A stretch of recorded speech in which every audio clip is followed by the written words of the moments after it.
What if the only thing standing between two enemies was the truth they refused to speak? This story shows that the wait can be rewarded in ways no one ever imagines.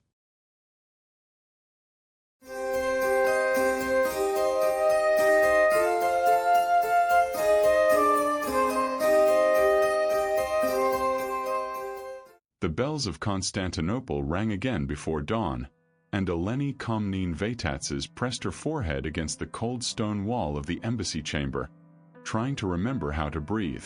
The city was dying. Everyone knew it. And in 3 hours, she would sit across from an Ottoman officer and translate the terms of its surrender. She had done it for 6 days already. 6 days of careful words, of pauses she invented, of questions she asked twice on purpose. 6 days of buying her city another sunrise.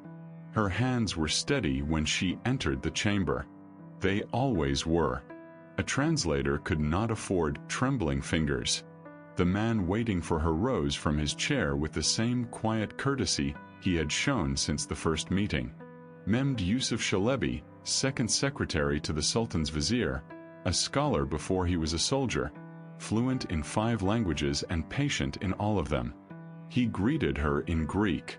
She answered in Turkish. It had become their small ritual. They sat. The scribes arranged their parchments. The negotiations resumed. But something had shifted between them, and both of them knew it. On the first day, Eleni had hated him. Not for what he was, but for what he represented. Her father had died defending the walls in a previous siege, years before, and she had grown up listening to her mother weep into folded linen. She had learned Turkish to understand her enemies. She had never expected to find one who quoted Sappho. On the second day, Mehmed had asked her, very softly, whether the line about the moon setting alone was truly translated correctly in the Arabic edition he had read as a boy. She had stared at him for a long moment. Then she had answered honestly, "No." The Arabic version softened the loneliness. The Greek did not. He had nodded as if she had given him something precious. By the 4th day, they had begun delaying on purpose. Neither of them spoke of it. Eleni would request clarification on a phrase that needed none. Mehmed would ask for a recess to consult an advisor who was not waiting. They lengthened sentences. They debated the placement of a single word for an entire afternoon. The walls outside trembled less when they were inside that room. She told herself it was strategy. Every hour gained was an hour for the emperor to plan, for ships to arrive, for some impossible miracle to find them. She told herself she was not delaying because of his eyes, which were dark and tired and kind. She told herself she was not delaying because of the way he listened. Mehmed told himself the same lies in reverse. On the 7th day, the rain came.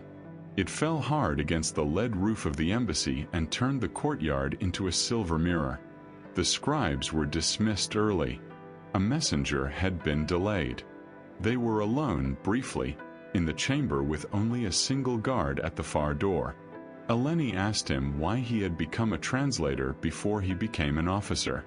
Mehmed was quiet for a long time. Then he said his mother had been a captive once, long ago, in a place she did not choose. She had taught him that words were the only bridge between people who had every reason to hate each other. He had wanted to build bridges.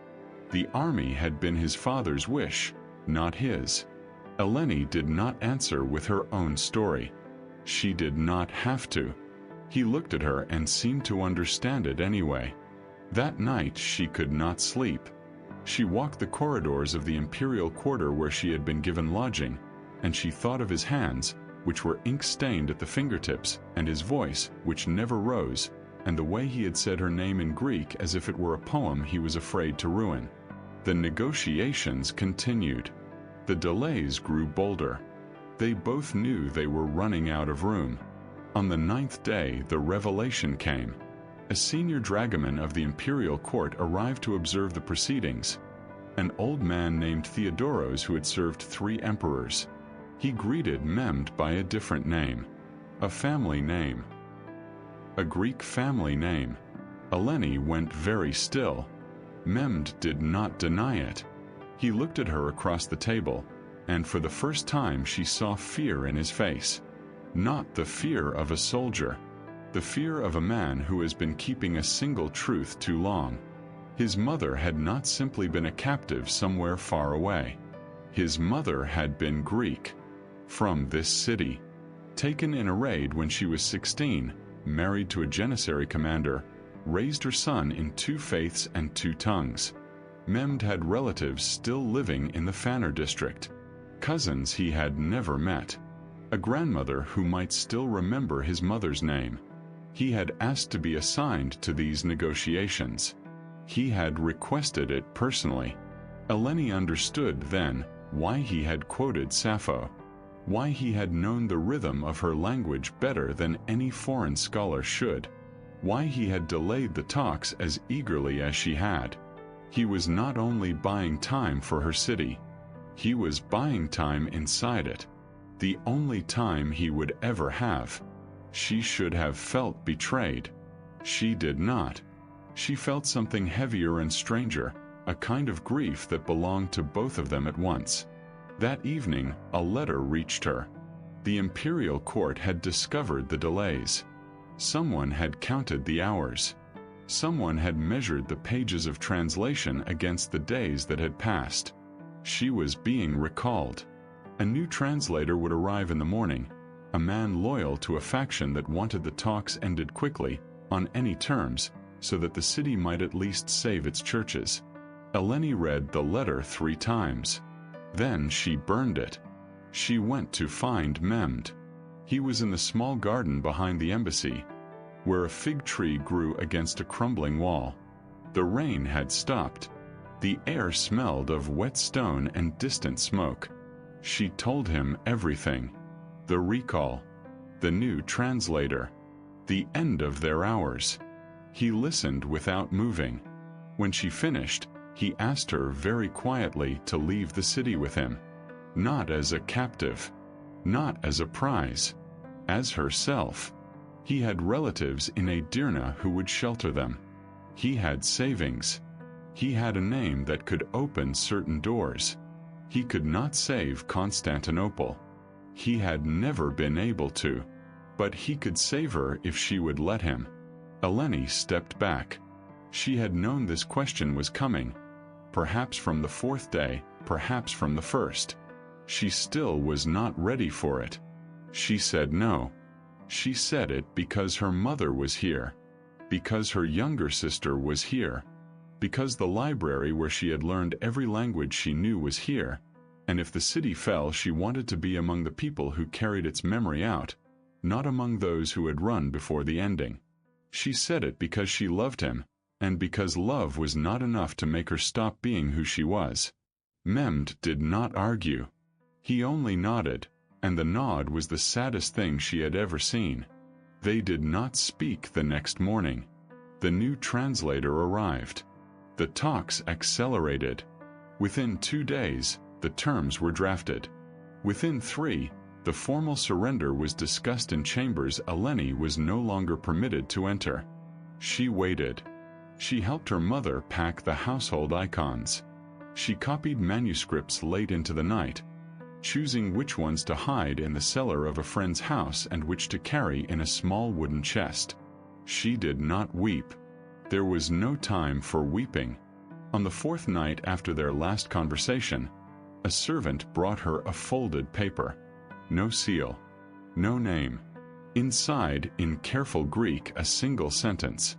If you change your mind, the fig tree will know. She read it and pressed it against her chest, and finally, she wept. The city changed hands quietly in the end, more quietly than anyone had feared. The terms negotiated in those long-delayed days had carved out protections that no one had expected. Churches preserved. Scholars allowed to keep their books. Families granted safe passage if they chose to leave.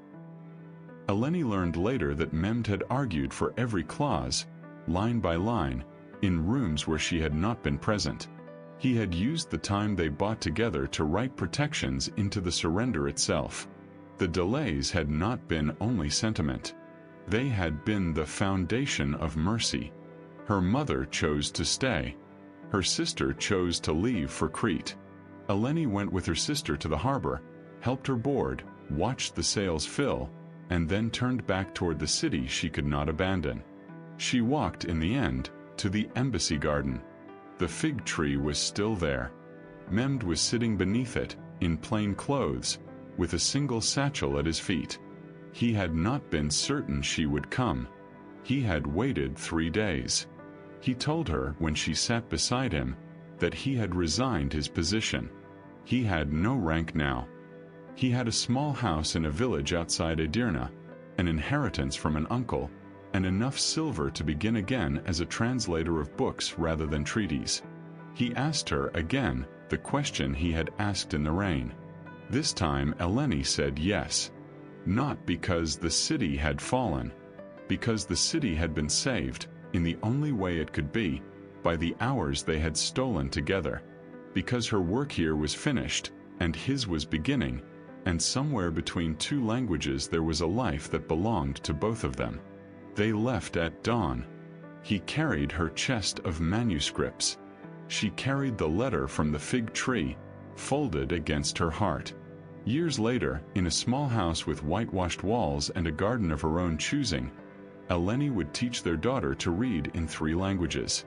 Mehmed would translate Sappho into Turkish, properly this time, keeping every shade of the loneliness.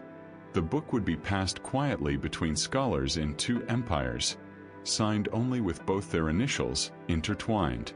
The wait had been rewarded, not with the saving of a city, with the saving of each other, and with the small stubborn proof that words, spoken slowly enough, can build a bridge that outlasts every wall that falls.